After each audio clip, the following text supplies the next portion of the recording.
تو بات ہو رہی تھی نیت کی، اخلاص کی۔ سب سے زیادہ ہمیں جس چیز پہ کام کرنا چاہیے نا، وہ اپنی نیتوں پر۔ جب آپ فَإِذَا عَزَمْتَ فَتَوَكَّلْ عَلَى اللّہ، جب آپ کسی چیز کا ارادہ کر لیتے ہیں اور اللہ پہ توکل کرتے ہیں اللہ مجھ سے یہ کام کرائے گا، آپ کوشش نہیں کرتے، ہمت رب دیتا ہے۔ یقین جانیں ہمارے پاس اتنی طاقت نہیں ہے کہ ہم علم اور اپنی ذمہ داریوں کو ساتھ لے کے چل سکیں، لیکن ایک نیت ہوگی نا تو پھر اللہ ہمیں بہت توفیق عطا کریں گے۔ آپ سب سے یہی گزارش ہے، کبھی بھی یہ نہ سوچیے گا میرے لیے بڑا مشکل ہے کلاس لینا، میرے لیے قرآن کو سمجھنا بڑا مشکل ہے۔ آپ ایک دفعہ سوچیں گے نا، قرآن آپ کو 10 دفعہ بائے کرے گا۔ غیرت مند کتاب ہے۔ جو لوگ کھڑے نہیں نہ ہوتے، یہ ان کے ساتھ نہیں ٹکتا، یہ صرف مخلص لوگوں کا ساتھ دیتا ہے۔ اس کو مشکل نہیں سمجھے، اللہ نے تو اتنی بار قرآن میں کہا ہے یہ تو بڑی آسان کتاب ہے، اس کو کیوں مشکل لے رہے ہو؟ It's so easy. جو اس کو اٹک اٹک کے پڑھتا ہے اس کے لیے بھی اجر عظیم ہے۔ تمہیں کس نے کہا ہے اس کو ایک دن میں سمجھو؟ 60 سال زندگی ہے، 60 سال لگاؤ۔ اگر نہیں سمجھ آتی، ابھی ایک پارہ ہی کیا 60 سالوں میں یا 10 سالوں میں یا 20 سالوں میں، تو تم حالت سفر میں ہو، اجر تمہیں پورے قرآن کا ملنا ہے۔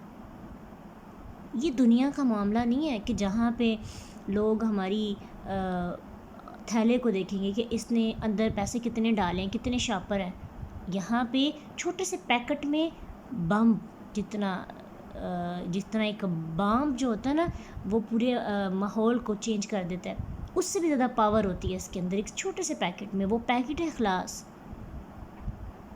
کسی کے اخلاص کی وجہ سے اس کی تھوڑی سی نیکیاں احد پہاڑ سے بھی زیادہ وزن، کھجور ایک بندہ صدقہ دے کے احد پہاڑ جتنا اجر کما سکتا ہے ایک کھجور کی گٹلی سے۔ تو رب العالمین ہماری نیتوں کو دیکھ کر ہماری کوششوں، ہمارے 1 پارے 2 پارے 10 پارے، ان کی تدبر کو ہمارے لیے پورے قرآن کے اجر کے برابر نہیں رکھ سکتا۔ اس لیے قرآن کے ساتھ اخلاص کا رشتہ ہم نے بنانا ہے۔ قرآن ہمارے پاس نہیں آتا، ہمیں قرآن کے پاس جانا ہے۔ اور یہ بھی یاد رکھیے کہ جب ہم چلے جاتے ہیں اخلاص کے ساتھ، کیونکہ پیاسا کنویں کے پاس جاتا ہے، ٹھیک ہے؟ تو ہم جائیں گے کنویں کے پاس تو یہ پھر پانی پلائے گا، اور اس کے پانی کو پی کر اس کا شکریہ بھی ادا کرنا ہے اور اس کے انرجی لے کر آگے کام بھی کرنا ہے، سٹور نہیں کرتے جانا انشاءاللہ۔ تو ایک تو چیز یہ تھی کہ یہ تسلی دیتا ہے، یہ ہمت دیتا ہے، یہ پیچھے ایک بیک بون ہوتی ہے تھوڑا تھوڑا کر کے کرنے سے۔ دوسری چیز، ایک وقت میں چند آیات اترنے سے ان کا سمجھنا آسان ہو جاتا ہے، موقع مناسبت کے اعتبار سے اس کا مفہوم واضح ہو جاتا ہے، اور پھر ہر شخص جو ہے یہ نہیں ہوتا کہ کوئی بھی بندہ ایک آیت کو لے کے کوئی کچھ مفہوم نکال رہا ہے، کوئی کچھ نکال رہا ہے۔ سب کو پتہ ہوتا ہے کہ یہ واقعہ تھا، جیسے واقعہ پڑھ کے ہیں سورۃ نور کے اندر، اب وہ آیتیں پہلے ہی ایسے اتر جاتی، ہر بندے نے کہنا تھا اچھا یہ اس سے ریلیٹڈ ہے، یہ اس سے ریلیٹڈ ہے۔ اب چونکہ اس واقعے کے مقام پر اتری تو سب کو پتہ تھا کہ یہ عائشہ صدیقہ رضی اللہ عنہا کے لیے ہے، یعنی ان کی پاکیزگی میں یہ آیات اتری ہیں، ٹھیک ہے؟ اور اس طرح سے عمل کرنا، نبی صلی اللہ علیہ وسلم کا صحابہ کو سمجھانا اور ان کے بعد صحابہ کا آگے لوگوں کو اور ہم تک پہنچنا، یہ آسان ہو گیا۔ ساری کتاب اکٹھی اترنے میں یہ بات نہ ہوتی۔ تیسری چیز، قرآن مجید کا آہستہ آہستہ اترنا، اس میں امت کے لیے بڑی ریلیکسیشن بھی تھی، کیونکہ ایک ہی وقت میں اگر چوری، ڈاکہ، قتل، شراب، بہتان، زنا، یعنی ہر گناہ کی حد قائم ہو جاتی، لوگ کبھی بھی قرآن کو نہ تھامتے، کبھی نہ پکڑتے۔ آپ کو پتہ ہے شراب ایک دم اس کے اوپر حد نہیں لگی کہ شراب نہیں پینی چاہیے، وہ آیت آپ نے پڑھی ہے نا کہ نماز کے قریب نہ جاؤ اس حال میں کہ تم شراب پی رہے ہو. اس کا مطلب ہے پہلے شراب حلال تھی، بس نماز کے حد میں منع کی.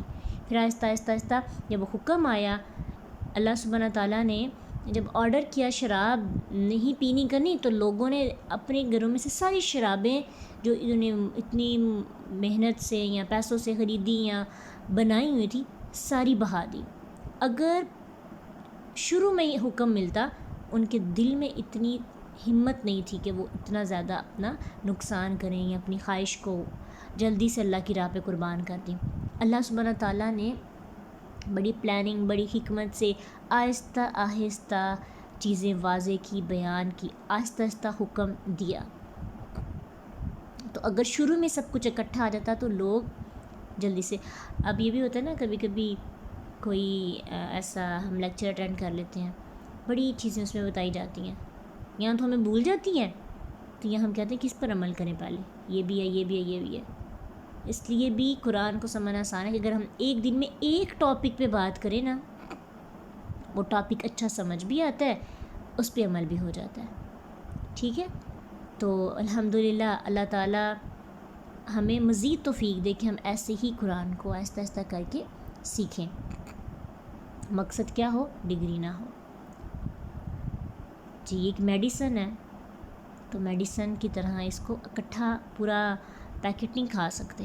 پیناڈول ہے، آپ کو درد ہوگی تو آپ نے لینی ہے نا، تو اگر درد ہو بھی تو آپ 6 گولیاں نہیں کھا سکتے. درد جتنی بھی زیادہ ہو آپ کو ڈوز ایک حد تک لینی ہوتی ہے.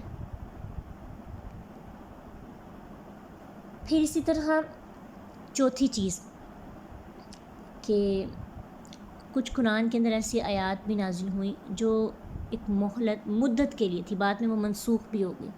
تو اگر پوری کتاب ایک دفعہ ہی نازل ہو جاتی تو یہ ناسخ منسوخ کا کانسیپٹ نہ ہوتا، یہ ممکن نہیں تھا.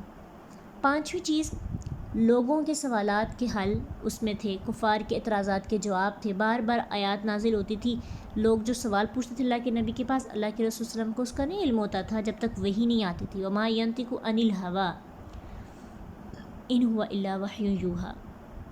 وحی نازل ہوتی تو رسول اللہ صلی اللہ علیہ وسلم سوالوں کے جوابات دیتے.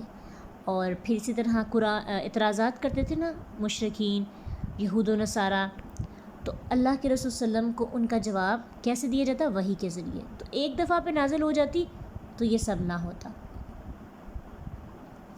اور چھٹی چیز کہ اہل عرب جو تھے وہ امی تھے، لکھنا پڑھنا نہیں جانتے تھے. چند آیات کو حفظ کرنا ان کے لیے آسان تھا، ہر موقع پہ اترتی وہ آیات حفظ کر لیتے. پورا قرآن اترتا تو وہ قرآن کو سینوں میں محفوظ کرنا ان کے لیے مشکل ہو جاتا. اور اس لیے قرآن جیسے جیسے نازل ہوتا گیا، قرآن سینوں میں محفوظ ہوتا گیا. لکھنے کی اتنی ضرورت ہی محسوس نہیں ہوئی تھی.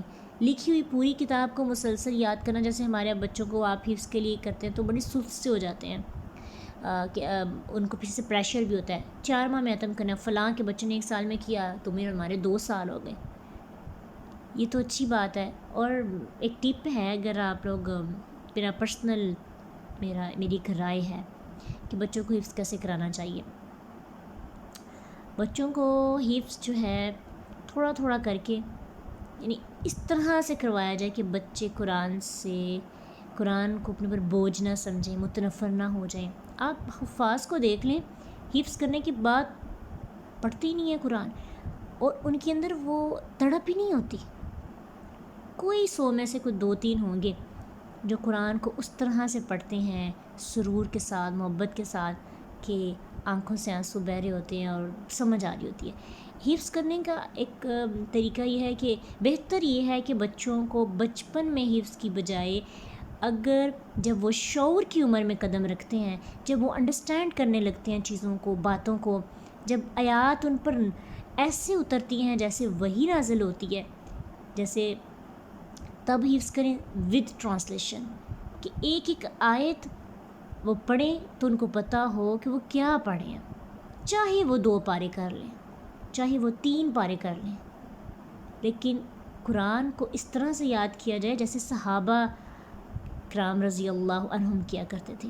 کوئی دوڑ نہیں تھی، فٹافٹ صدقہ خیرات میں دوڑیں تھیں ان کی، کہ ان کے اندر کمپٹیشن بھی تھا کہ اس نے زیادہ صدقہ کیا میں بھی کروں، نمازوں میں اعمال میں تھا، لیکن یہ یاد کرنے کے معاملے میں جیسے جیسے قرآن نازل ہوتا گیا ان کے سینوں میں محفوظ ہوتا گیا، اکٹھا اترتا تو ان کے لیے مشکل ہو جاتا۔ اور ویسے بھی آج جیسا دور چل رہا ہے، آپ سب سے، بلکہ آپ خود دیکھ رہے ہیں جتنے فتنے ملک کے اندر ہمارے ارد گرد برپا ہو رہے ہیں، اس کا اپنے بچوں کی تربیت کے حوالے سے انشاءاللہ ہمارا جو جمال القرآن کا نیکسٹ ٹاپک ہے وہ یہی ہے، تربیت اولاد اور آج کے دور کے فتنے، ان کا سے اوور کم کیا جائے، تھوڑی تھوڑی سی ہماری ایفرٹس کیسے ہو سکتی ہیں۔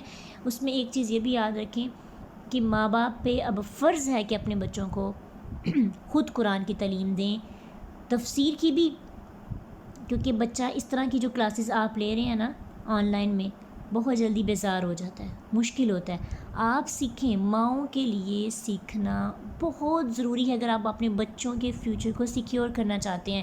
پرانے دور کے مطابق بننا پڑے گا، وہاں پہ ماں باپ بچوں کو تعلیم دیتے تھے، گھروں میں قرآن کی محفلیں ہوتی تھی، قرآن کا ایک ٹائم ہوتا تھا، لوگ ڈسکس کرتے تھے، انڈرسٹینڈ کیا جاتا تھا چیزوں کو۔ وہ سب ختم ہوا، معاشرہ پستی کی طرف جا رہا ہے۔ اگر دوبارہ ہم پورے معاشرے کی بات نہیں کرتے، وہ اپنے گھرانے کو بچانا چاہتے ہیں نا فتنوں سے، اپنے بچوں کے اسلام کو بچانا چاہتے ہیں، تو قرآن کو اس طرح سے سمجھیں کہ آپ بچوں کو سمجھا سکیں، قرآن کی تجوید بھی سیکھیں، قرآن کی تفسیر بھی سیکھیں، قرآن کی تلاوت بھی سیکھیں، اپنے بچوں کو خود قرآن سکھائیں، پڑھائیں، اور ان کو، آپ کو یہ ٹینشن نہ ہو کہ ہم نے قاری صاحب کو لگایا ہوا ہے تو ہمیں 2 سال کے اندر اندر جو ہے قرآن ختم کروانا ہے۔ ختم کروانے کی جلدی نہ ہو، بچوں کو آہستہ آہستہ کر کے ان کی قرآن کے سفر کو خود شروع کریں اور خود ختم کروائیں، ان کا ساتھ لے کے چلیں، یہ بہت ضروری ہے۔ ابھی شاید ہمیں اس چیز کا اندازہ نہیں ہے، لیکن جیسے جیسے ہم آگے بڑھتے جائیں گے ہمیں اندازہ ہو جائے گا انشاءاللہ۔ تو ایک یہ حکمت تھی۔ چھٹی چیز، چند آیات اترنے سے قرآن کا معجزہ اور بے مثل کتاب ہونا، بے مثال کتاب ہونا زیادہ واضح ہوتا، کیونکہ جب چند آیات اترتی تھی نا، کفار کو ان کا جواب ملتا تھا، اور کفار جو ہے وہ حیران ہوتے تھے کہ ہمیں اس کا جواب ملا، پھر اگلی بار اعتراض کرتے پھر جواب ملتا، تو ان کے لیے ہر دفعہ قرآن ایک معجزہ، اور مسلمانوں کی ہر دفعہ فتح تھی، ہر آیت پر مسلمانوں کی فتح۔ ایک دفعہ ہی کتاب نازل ہو جاتی، ان کو ایک ہی دفعہ تکلیف ہونی تھی، ایک ہی دفعہ انہوں نے کہنا تھا کہ قرآن باقی معجزہ ہے، اور پھر ان کے لیے وہ اتنی متاثر کن کتاب نہیں ہونی تھی۔ تو یہ کچھ حکمتیں تھیں۔ اور ایک اور چیز، 8ویں چیز، وَقُرْآنًا فَرَقْنَاهُ لِتَقْرَأَهُ عَلَى النَّاسِ عَلَى مُكْثٍ وَنَزَّلْنَاهُ تَنزِيلًا۔ سورۃ بنی اسرائیل 106 میں اللہ سبحانہ فرماتے ہیں کہ اور عظیم قرآن ہم نے اس کو جدا جدا کر کے نازل کیا تاکہ تو اسے لوگوں پر ٹھہر ٹھہر کر پڑھے، اور ہم نے اسے تھوڑا تھوڑا کر کے نازل کیا۔ یعنی اس قرآن کی مثال بارش کی طرح ہے، بارش جب بھی نازل ہوتی ہے مردہ زمین میں زندگی کی لہر دوڑ جاتی ہے۔ اگر ایک ہی دفعہ بارش نازل ہو جائے، وقتاً فوقتاً بارش نازل نہ ہو، پورا مہینہ بارش ہو اور پھر 2-4 سال بارش ہی نہ ہو، کیا گزارا ہو سکتا ہے؟ فصلیں یا باقی معاملات، سبزہ وغیرہ، اس کے لیے فائدہ ہو سکتا ہے؟ بالکل بھی نہیں ہو سکتا۔ بارش کی جب ضرورت ہے تب بارش تھوڑی تھوڑی کر کے نازل ہو، ماحول بھی فریش رہتا ہے، اور جو ہماری کھیتوں کو، فصلوں کو ضرورت ہوتی ہے وہ بھی پوری ہو جاتی ہے۔ اسی طرح ٹیچر کی مثال ہے، ٹیچر پوری کتاب پڑھا دے ایک دن، میتھس کا، بایو کی پوری کتاب ایک دن میں پڑھا دے، اس کا بچوں کو فائدہ نہیں ہے۔ جیسے وہ آہستہ آہستہ کر کے تھوڑا تھوڑا کر کے سمجھاتا ہے، بتاتا ہے، ایک تو بیزاری بھی آ جاتی ہے، اور ابھی بھی تھوڑی سی ہماری ٹائمنگ بڑھ جائے تو ہم بیزار ہونے لگتے ہیں، جلدی سے وائنڈ اپ کرنا چاہیے اور ہمارا اگلا کام شروع ہو۔ تو قرآن کے آہستہ آہستہ تھوڑا تھوڑا کر کے اترنے میں ہمارے لیے بھی بہت سی حکمتیں ہیں۔ ہمارے لیے اس میں اب ہمارے پاس تو پوری کتاب ہے نا، ہم ابھی بھی اس کو یہی سمجھیں کہ یہ میرے لیے 23 سال کا ایک محنت ہے ہماری، تو میں نے اس محنت پر اتنے سال لگانے ہیں، اور اس سے بھی زیادہ لگ جائیں تو کوئی بات نہیں، پوری زندگی لگا دیں، نو ایشو۔ ہم نے کون سا ڈگری لینی ہے اور جا کے کہیں پہ دکھانی ہے؟ حالت سفر میں رہے. اگر ایک دفعہ مکمل ہو جاتا ہے دوبارہ سیکھے, بار بار اس کو نئے نئے انداز میں سیکھے, اس سے تعلق کبھی بھی نہ ختم کرے. اللہ ہم سب کو قرآن کے ساتھ ایک گہرا تعلق نصیب کرے. اللہ ہمارے لیے قرآن کے رستے کو آسان کرے. دیکھیں جاتے جاتے قرآن کے مہینے میں کیسی آیات اللہ نے ہمیں نصیب کی. یہ قرآن کا مہینہ ہے اور اس میں اسی میں ایک رات ہے جس میں قرآن نازل ہوا. یہی اللہ کا معجزہ ہے کہ اللہ جیسے حالات ہوتے ہیں ویسے اسباق ہمارے سامنے لے آتے ہیں. ہم نے کوئی پلاننگ کی تھی؟ ہم نے کچھ سوچا تھا کہ یہ آیات پڑھیں گے, اور وہ بھی لاسٹ ڈیز میں جس میں قرآن کے اترنے کی زیادہ چانسز بتائے گئے ہیں کہ آخری 10 جو راتیں ہیں ان میں قرآن نازل ہوا. یہ معجزہ ہے کہ نہیں؟ جو ہمیں چاہیے ہوتا ہے وہ ہمیں مل جاتا ہے. تو ابھی بھی ہم اس کے ساتھ پکی والی دوستی نہ کریں, پھر تو زیادتی ہوگی نا, سب کچھ جان کر سب کچھ دیکھ کر بھی. جو بندہ قرآن کو سب کچھ سمجھنے لگتا ہے نا کہ ادھر سے مجھے حل مل جانا ہے, وہ بندہ مایوس نہیں ہوتا. اس کی زندگی کے اندر بلیسنگز, اس کے اندر پاور, وہ انتظار میں رہتا ہے. اللہ ہم سب کو قرآن کا انتظار نصیب کرے. اللہ ہمارے لیے ہمارے دلوں کی بہار قرآن کو بنا دے, ہمارے بچوں کی دلوں کی بہار قرآن کو بنا دے. اگر آج ہم قرآن کو اپنے خون کے اندر, جیسے اللہ نے سبحانہ تعالیٰ اللہ کے نبی صلی اللہ علیہ وسلم فرماتے ہیں نا, شیطان انسان کے جسم میں ایسے دوڑتا ہے, خون کی طرح دوڑتا ہے. ہمارے ایمان ایسے دوڑنا چاہیے, قرآن ایسے دوڑنا چاہیے ہمارے رگوں کے اندر, ہمارے خون کے اندر. تو جس دن دوڑنے لگے گا نا, پھر آگے جو ہماری نسل ہوگی ہمارے جسم کا حصہ ہی ہے نا. تو جس خون سے بچے نے بننا ہے, اگر اس خون کے اندر میوزک, گانے, ڈرامے, ناولز اور من گھڑت کہانیاں اور معاشرے کا پریشر یہ ہوگا, تو پھر بچہ کیسا پروڈکٹ کیسی آئے گی. ہم یہ سمجھتے نہیں نا, جب پروڈکٹ بن رہی ہے تو وہ جگہ ہی آلودہ ہے جہاں پہ وہ پروڈکٹ تیار ہو رہی ہے. تو جب اس کی پیدائش میں, اس کے بننے میں, اس کے خون کے اندر جو چیزیں شامل ہیں وہی پھر اس کے اوپر بڑا اثر انداز کرتی ہیں. اللہ نے ہمیں اگر قرآن دے دیا محبت والا, اور ساتھ میں یہ نہیں کہ بالکل اپنی بس محنت پر ہی ہم ریلائی کریں کہ جی ہم کوشش کر رہے ہیں تو ہماری اولادیں ہو بہو ہم جیسی ہوں گی. یہ فتنے کا دور ہے. آپ کو ہر پل اپنی نسل کے لیے دعا کرنی ہوگی, اور نیک نسل, نیک اولاد آپ کے لیے صدقہ جاری ہے. آپ کے مرنے کے بعد بھی آپ کے اکاؤنٹس ہیں جو بند نہیں ہوتے. اس لیے جس طرح ایک گھر کو ڈیکوریٹ کرنے میں ہم محنت کرتے ہیں نا, اور پیسے جوڑتے رہتے ہیں اور پھر گھر بناتے ہیں, اور جب مر جاتے ہیں تو وہ گھر دوسروں کے سپرد ہو جاتا ہے. لیکن اگر اولاد پہ محنت کریں گے, اولاد کے قرآن پر محنت کریں گے, مرنے کے بعد جب وہ اولاد آگے قرآن کو سکھائے گی تو ہمارے اکاؤنٹس نہیں بند ہوں گے. ہماری جائیداد دوسروں کے پاس جا کر بھی اس کا اجر ہمیں ملے گا, ہمیں کرایہ ملتا رہے گا. ٹھیک ہے, ایسا گھر بنا کے جانا چاہیے. اکثر لوگ دکانیں وغیرہ مارکیٹس بناتے ہیں کہ چلو برے وقت میں کرائے وغیرہ سے ہم گزارا کر لیں.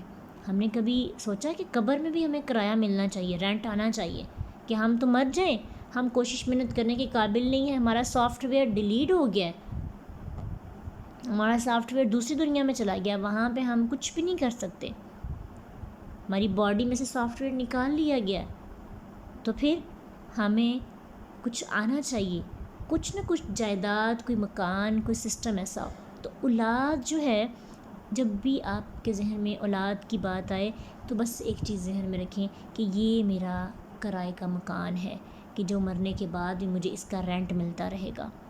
اور اس مکان کو, اس کی دیواریں, اس کی جڑیں مضبوط کرنی ہیں انشاءاللہ, اور اس کے لیے اپنے اوپر محنت کرنی ہے. جب اپنے پہ محنت کریں گے انشاءاللہ اللہ تعالیٰ ہماری محنتیں ضرور رنگ لائیں گے. ہمارے کھانوں کے اندر قرآن شامل ہو جائے گا, ہمارے اٹھنے بیٹھنے, اس میں یہ نہیں ہے کہ آپ پراپر اسپیشل جا کے گوگل پہ ریسرچ کریں کہ جی اس کے متعلق آیت, اس کے متعلق آیت. آپ پورے کے پورا جب قرآن کھولیں, اللہ خود بخود آپ کے سامنے آپ جب تربیت کر رہے ہوں گے نا، اللہ آپ کے لیے خود بخود قرآن کی جو آیات ہیں، قرآن کی جو تعلیمات ہیں، وہ خود بخود آپ کے ذہن میں آنے لگیں گی انشاءاللہ۔